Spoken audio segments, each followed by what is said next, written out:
Hello all, welcome back to our channel. In this session, we'll understand why cells are shaped the way they are, how geometry affects coverage, frequency reuse and overall system capacity. And this is called as cellular geometry.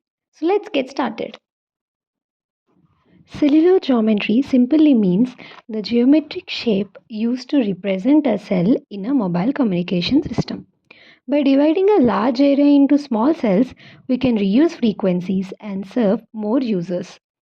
Understanding geometry is important because it affects how efficiently we use spectrum and how well we maintain coverage. The choice of geometry is very important because cells should fit together without leaving gaps or overlapping excessively.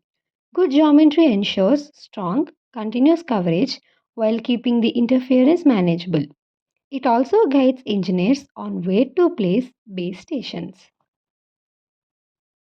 Several shapes were considered for representing cells, like circles, squares, triangles, and hexagons. Although circles represent ideal radio coverage, they don't fit together without gaps. Squares and triangles fit well but don't closely represent actual radio coverage.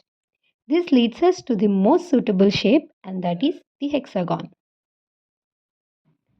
Circles perfectly represent how radio waves propagate, but they can't be placed side by side without leaving empty spaces. Because of this, circles are not suitable for real cellular planning. Squares and triangles do tessellate, but they don't represent radio coverage accurately. Corners receive weaker signals and overall distribution becomes uneven. Hence, they are not ideal for real networks. Hexagons are the closest practical shape to a circle while still fitting together perfectly. This makes frequency planning mathematically simple and ensures uniform coverage. This is why the hexagon became the standard in cellular system designs. This is the standard hexagonal cell diagram. The base station is placed in the center and each cell is bordered by 6 neighbors. The distance from the center to each vertex is constant, allowing uniform coverage.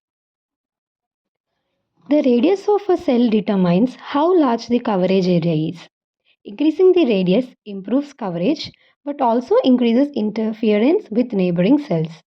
Reducing the radius uses more base stations but provides better capacity and lower interference. To conclude, cellular geometry is essential for planning efficient mobile networks. Hexagons are used because they provide the best balance between real world radio propagation and perfect tiling. This makes them the ideal choice for frequency reuse and interference management. Thanks for watching the video. Please do like, share and subscribe.